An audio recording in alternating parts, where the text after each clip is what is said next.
Today, we'll hear the second of 3 interviews that fellow street epistemologist Kip and I recorded on the Bremerton Ferry in August 2024. Our interlocutor is Maddie, who values her mother's ethical examples highly. Kip starts the interview, and I tag in partway through. I had a bit of fun by casting Kip in the role of evil Maddie for an extended outsider test to explore whether following a parental example is a foolproof way to decide how to live. Let me know what you think about this approach. My name is Nick, and this is Conversations on the Coast. Okay. We'll put you in the hot seat.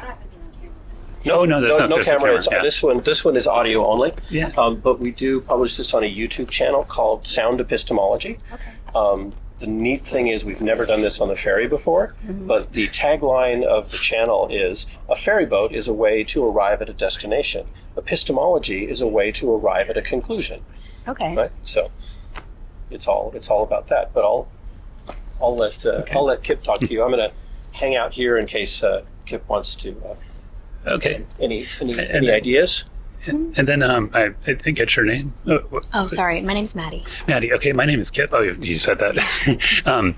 So what we do is basically we sometimes will start off by asking maybe a question like, is there something that if you found out a strongly held belief that you have, that if you found out wasn't true, would actually change your behavior and really cause you to change your life somehow?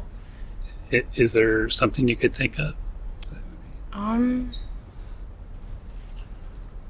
I guess I'm a firm believer that there are people that do good things because, like, out of the kindness of their heart, they believe that's how everybody should behave. It's not because of, there's not like a driving factor. It's not money. It's not religion. It's not, the belief that after we pass, we'll go somewhere better. It's they're kind because that's who they are as a person.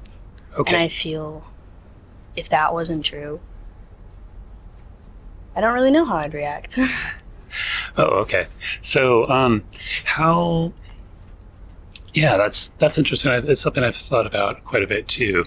How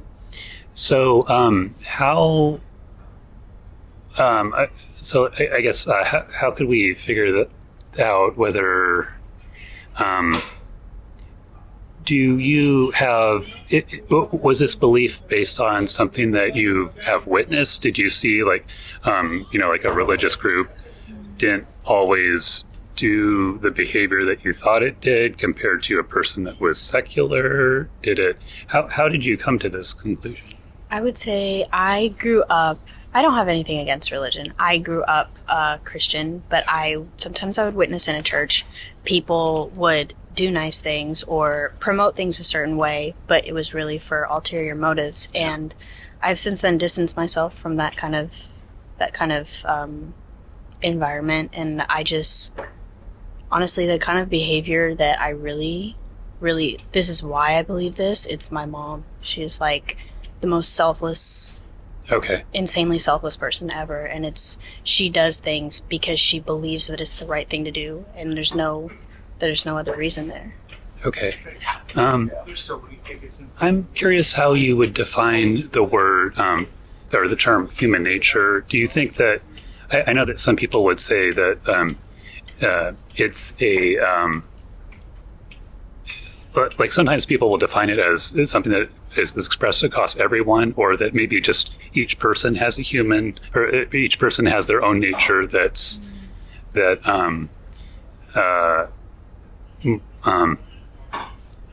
is more good than others. I mean, I guess I'm trying to get at, like, how would it seems like the goodness of some people can be at times greater than others. Would you agree? Yeah. Or do you think? I would say definitely. I feel like it depends on each person's individual definition of what good means, because everybody grows up in different environments. Everybody has different experiences. So they might believe that they're the best possible person, but then looking at them from another point of view, like somebody else's perspective who had a different experience, they don't believe they're a good person at all. Okay. So So, would it be? It sounds like it'd be correct to say that your view of human nature is it? Would you say it's more of an opinion or more of a fact?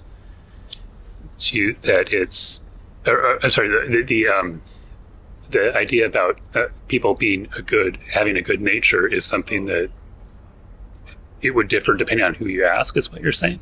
Is that what I would say, yeah. Okay. I definitely feel that, like the purest form of like human nature, the way you can be the goodest form of yourself, for lack of better terms, is to do things without, having a reason, just because in your heart you believe that's the right thing. But then that can get complicated because some people in their hearts, they might do something differently than others. It does get tricky because everybody has their own definitions of what good means. Right. Yeah, that's good. Okay. Let's see. Where could we go? Okay. So for a moment, you talked about your mother, and you said that. Okay. So that was one of the things you based it on. Is there? Are there other major people in your life that are maybe like equal to your mother, or is it like it's? How could I ask this? Like, is it?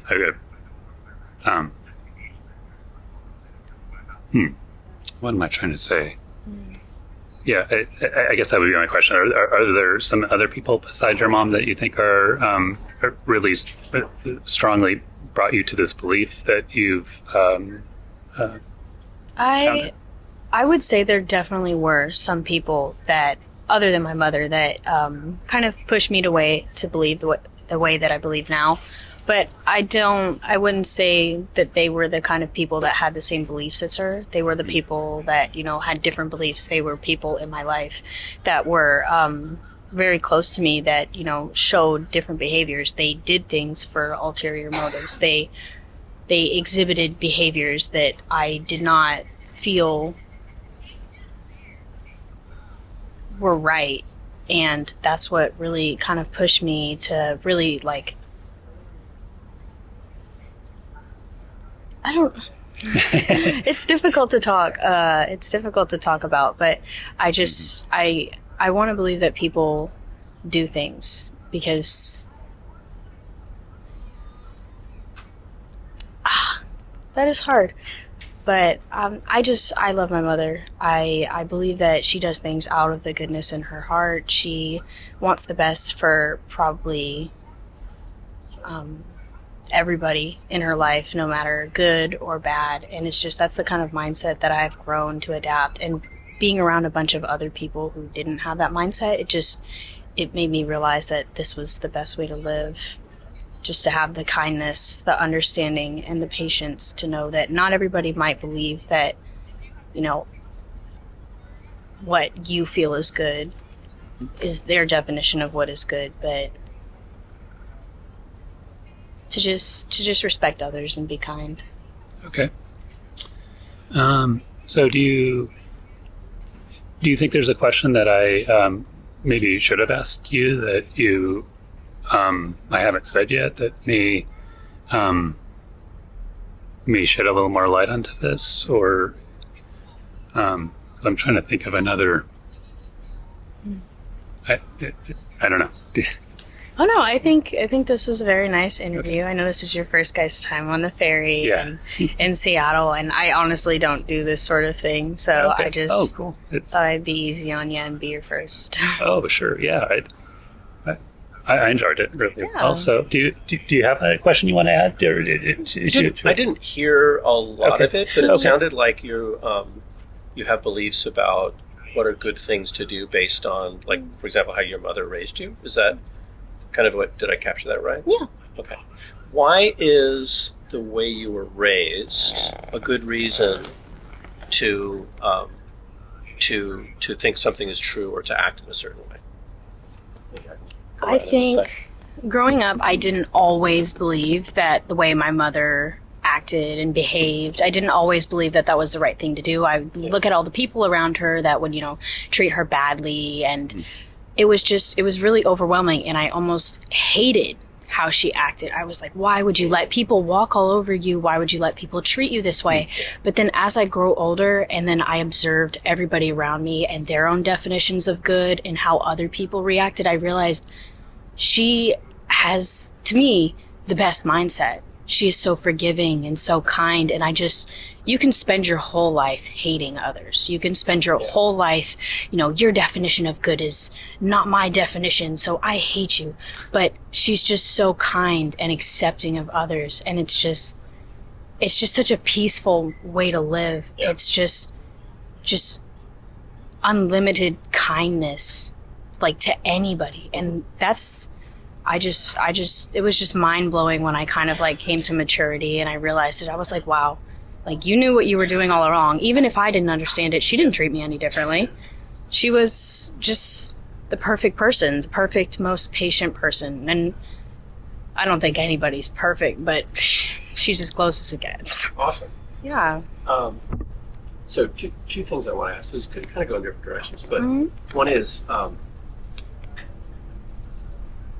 I'm wondering how much of the way you believe now is based on what your mother modeled for you, and how much is based on what you've learned since then. Like, if you were going to make a pie chart and say how much of this is the way I was raised and how much of this is what I've learned, maybe even despite the way I was raised, right? How would those percentages look? Yeah, I would say as of right now, it's probably about like 50-50, 60-40, the way I was raised. But, like, growing up, obviously, like, the environment that you're raised in, you're going to believe 100% of what you're told. Or you're going to defy that 100%, or that ratio could look insane to you. It's just, you never really know. But as of right now, I would say it's about 50-50. 50%, I realize that, like, the way she lives, it's just, it's the best that I can do. Just unlimited kindness towards others, putting that peace out in the world, even if that peace is not being brought to you from others. And then 50% is going to be like my own experiences, what I've had to go through with people close to me, or just like real world experiences. I would say it's just kind of shaped the way I believe, for sure. Okay. Let's say hypothetically you were raised by a different mother. A mother who exemplified hatred. Okay. It just really told you, oh, stay away from people. People are bad.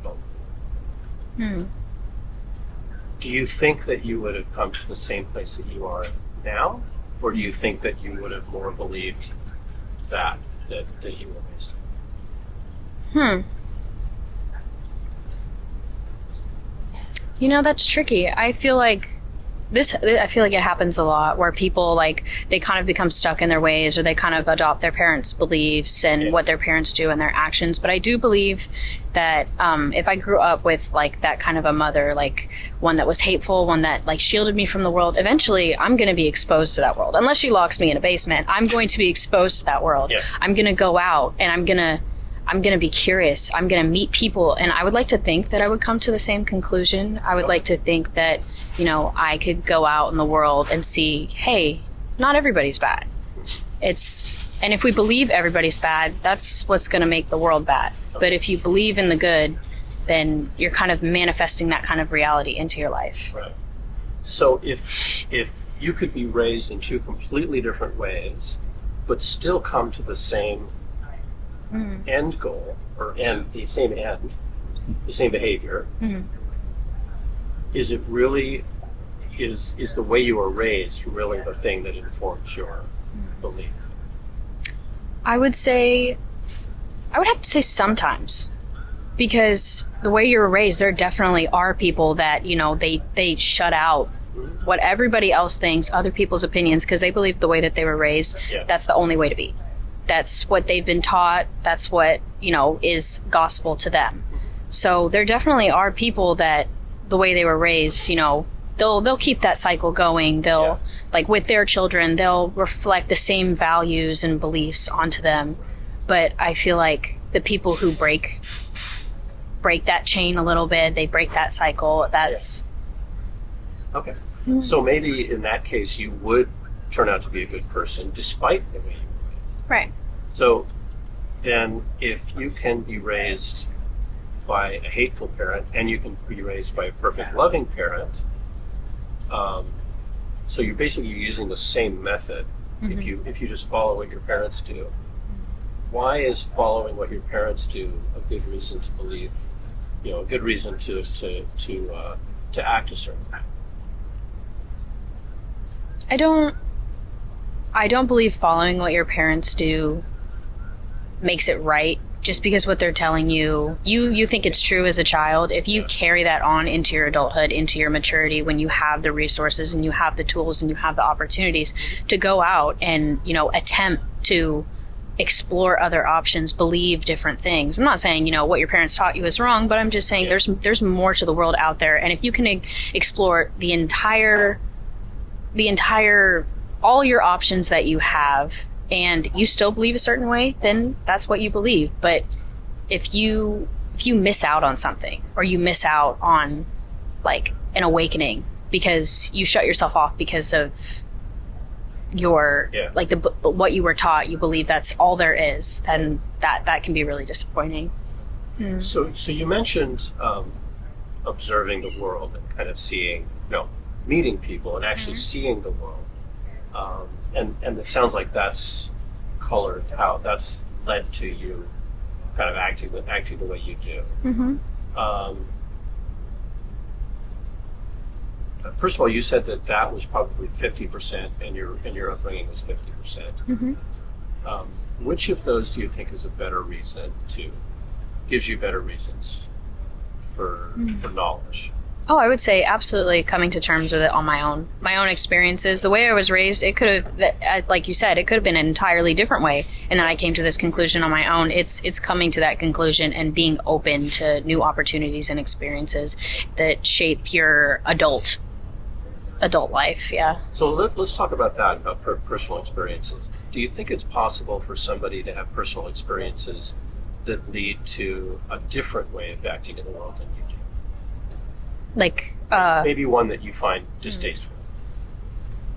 Like from the, I'm so sorry.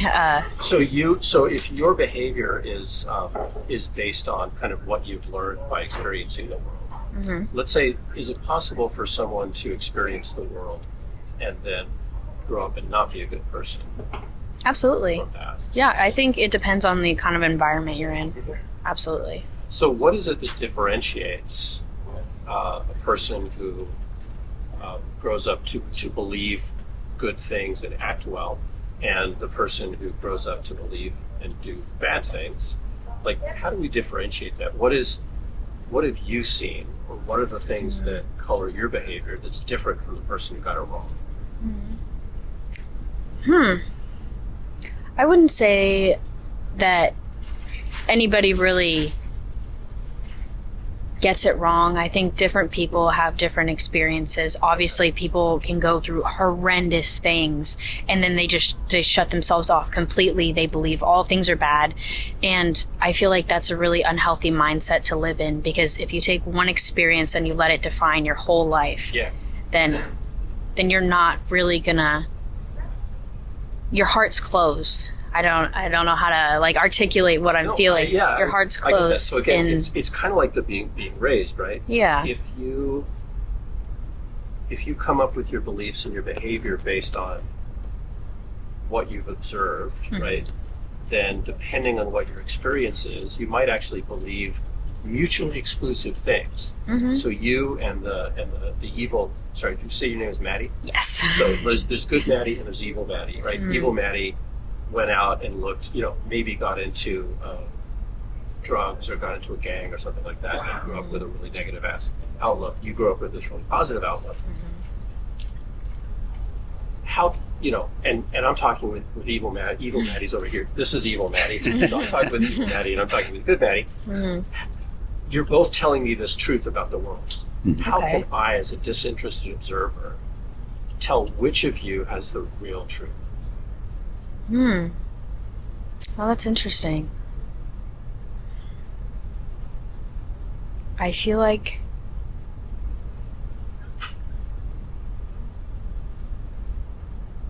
I feel like everybody will have their own individual truths. Everybody has their own definition of good. Evil Maddie, like, my definition of good could be drugs, could be, bouncing from place to place, could be believing that all people are evil. I can believe that's good because why would I care about anybody else but myself when I'm the only person who's ever taken care of me?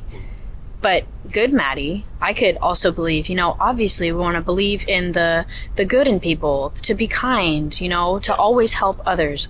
Those both could be equally true, depending on, your own experiences. So I won't say one reality is false, because both realities are definitely true. It's just, I feel like 90% of it is mindset. If you believe a certain way, especially absolutely, upbringing has a lot to do with it. If you were brought up a certain way and, you never really gave yourself a chance and you just gave into, what was easiest, and you never really put that work in to, better yourself and kind of break that cycle and reverse the habits that you were taught, then you're going to end up in a very negative mindset. But if you work hard and you work on yourself and you open up your heart to believing that, not everything is so, not everything is so black and white, not everything is so glum, maybe this isn't the only way of living, and I feel like that's the way to go. But so it sounded like you said that you and Evil Maddie, this could be my name for you from now on, Evil Maddie forever, that you're looking at different facts and you're coming up with an answer to the same question, like the same fact. Mm-hmm. And for one of you, it's false, and for one of you, it's true. Mm-hmm. Right? So I'm going to have a prop here. Okay. So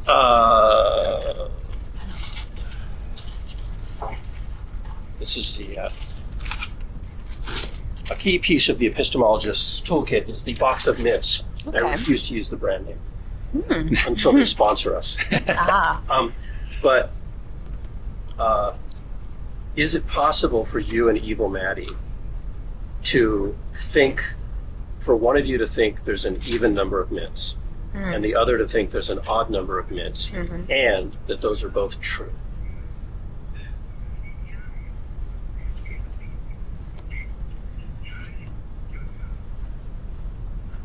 Interesting.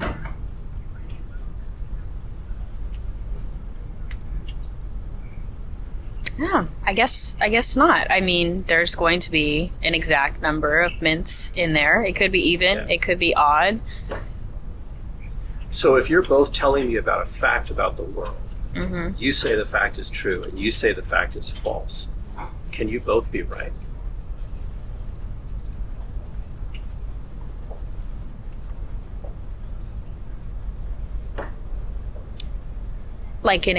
Can I get an example? Well, we were talking about ways of behaving. Yeah. And this really, I think, gets into opinion. So it's I'm kind of forcing it into a fact. But is it better to here's a classic, and I think this gets into the liberal conservative split is it better for individuals to take care of their own good, or is it better to take care of society's good? Right? Because I think that kind of plays into what you're talking about being kind.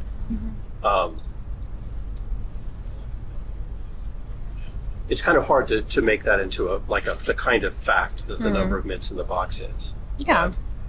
But, would there be ways to, other than just opinion, to kind of come up with ways to say, okay, I know it's better to be good across society because, is there a reason that you can find that's not just opinion, but that's actually a method that you can use to say, oh, okay, I've evaluated these and I've decided that one is better because X. Kind of I know that there's either an odd number or an even number of mints in the box. I mean, I just don't believe it's so straightforward. Evil Maddie, her entire life, she's eating mints. Yeah. All of the boxes that she's had have been odd. Okay. All of the boxes that I've had have been even. We could even go deeper and be like, oh, well, Evil Maddie believes that each mint is worth a different number of mints. So technically, on a technical basis, she could still be right. But I see what you're doing. But at the same time, like, is it possible for both of you to be right if you think there's an even number and evil Maddie thinks there's an odd number? I think in a perfect world, if we both had, like, if there was a straightforward, we both believe the same things about that mint box. Mm-hmm. We both believe that all those all of those mints are worth one mint. Yeah. And that entire box holds a finite. Let's agree that each mint is worth one mint. If we both have that belief, then I believe then it could be right and wrong. But different people have different beliefs. Yeah. They could believe those mints, one might be worth one, or another one might be worth two, and that's how they came to that conclusion. Sure. But I believe it's one. But without that kind of mental gymnastics, right? Yeah. Right. Isn't it true that there's either an even or an odd number of mints? I feel like life is a mental gymnastic, though. Well, sure. I feel like everybody is going to believe how could we what they determine believe. What the truth is? How could we get you and evil Maddie to agree on? I feel like you never really will. I feel like if in a perfect world, if you could get us to both believe and there could be a right and a wrong, then I feel like the world would be very clear cut. It would be black and white, right and wrong. But I don't feel like that's the kind of... Well, but let's not go with I think you're trying to apply this to the social problem. Yeah. But let's just stick with the mints for right now. Just the simple facts. There's a bunch of objects in this box. There's a number, right? We've agreed on what even means and what odd means, right? We've agreed that each mint is worth one mint, right? So is it possible for us to agree on whether there's an even or an odd number? And how would we find that out?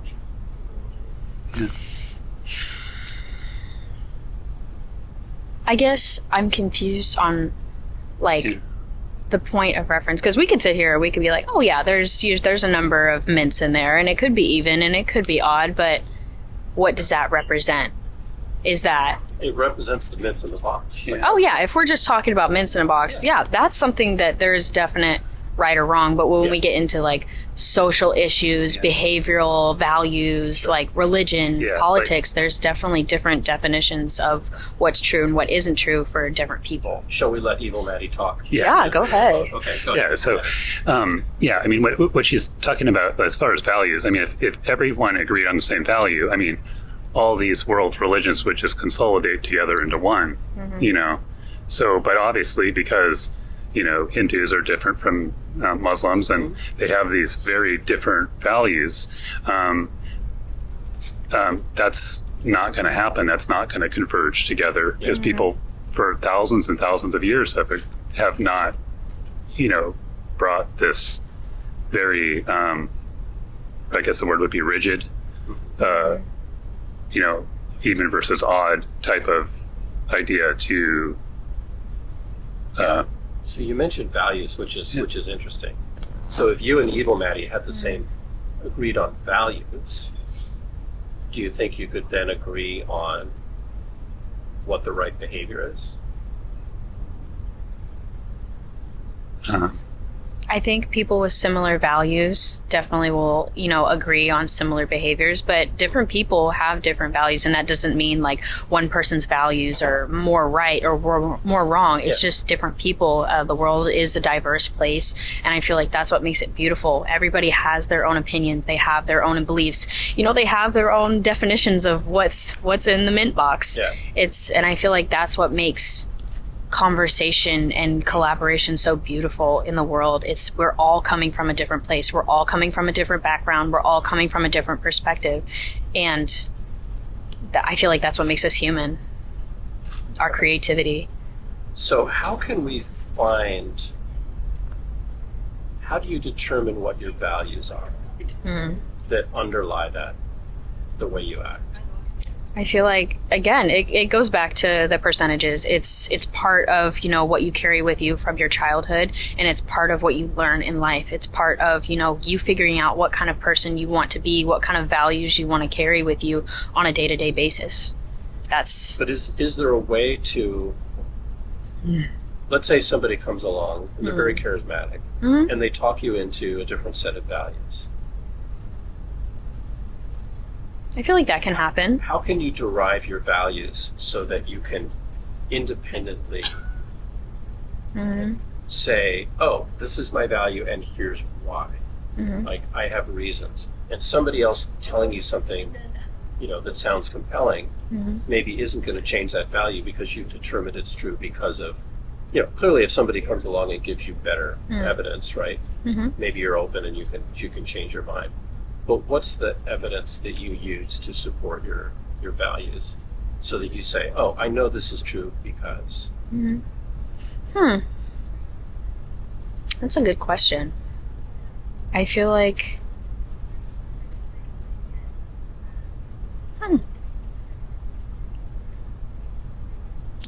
I guess it would depend on what the value is, like what it represents. I feel like if somebody comes up to you super charismatic and completely in 15 minutes changes the way you believe, maybe your beliefs weren't as sound and your values weren't as sound as you thought they were. Love it. Maybe you were just mirroring other people's beliefs and values and you never really did that self-reflection and you never really found out what you really believe. It's just, what your parents said, it's what your friends said, it's what other people you've met have said.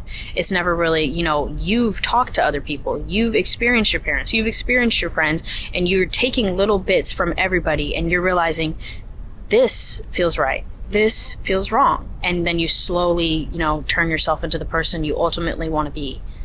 Yeah. Nice. That seems a great place to read. Yeah. Awesome. Yeah. Cool. Well, Maddie, we've got a QR code here that leads to the podcast. It would be great if you'd listen, and then if you're interested in having a follow-up chat, message us. Yeah. Thank you so much. It was nice to meet you guys. I really enjoyed it. Yeah. I'd really love to hear how your thinking evolves as you think about it. Yeah. Thank you. I feel like, there's always more out there. Yeah. Yeah. Thank you so much. It was nice to meet you guys. Ask you interesting questions. You've been listening to Conversations on the Coast, a series from Washington State featuring civil conversations using street epistemology to explore what people believe and why. Find out more at streetepistemology.com.